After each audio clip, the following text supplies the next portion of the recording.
वालेकुम। वालेकुम सलाम जी। अच्छा जी, पेट्रोल बढ़ गया है तो इससे आपके कारोबार पे क्या फ़र्क पड़ा है?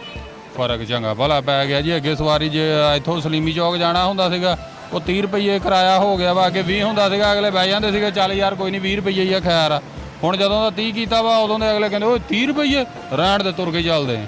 अच्छा, कुछ लोग ये कहते हैं जी कि पेट्रोल बढ़ता है तो जो रिक्शे वाले हैं वो साथ ही अपने किराए बढ़ा लेते हैं, तो मतलब उनको फ़र्क नहीं पड़ता, उनको तो फ़ायदा है। तो क्या कहना चाहेंगे इस हवाले से कुछ लोगों का? ਉਹ ਸਰ ਜੀ ਇਹ ਗੱਲ ਆ ਨਾ ਕਿ ਪੈਟਰੋਲ ਤਾਂ ਘਟ ਜਾਂਦਾ ਵਾ, ਪਰ ਨਾਲ ਨਾ ਟਾਇਰਾਂ ਦੀ ਕੀਮਤ ਘਟਦੀ ਆ, ਨਾ ਮੋਬਾਈਲ ਦੀ ਕੀਮਤ ਘਟਦੀ ਆ, ਨਾ ਇਹਦੇ ਸਪੇਅਰ ਪਾਰਟ ਦੀ ਕੀਮਤ ਘਟਦੀ ਆ, ਤੇ ਨਾ ਜਿਹੜੇ ਮਿਸਤਰੀ ਕੰਮ ਕਰਕੇ ਦਿੰਦੇ ਉਹ ਮਜ਼ਦੂਰੀ ਘਟਾਉਂਦੇ ਆ।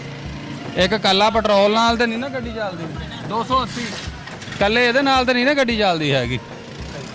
बहुत शुक्रिया।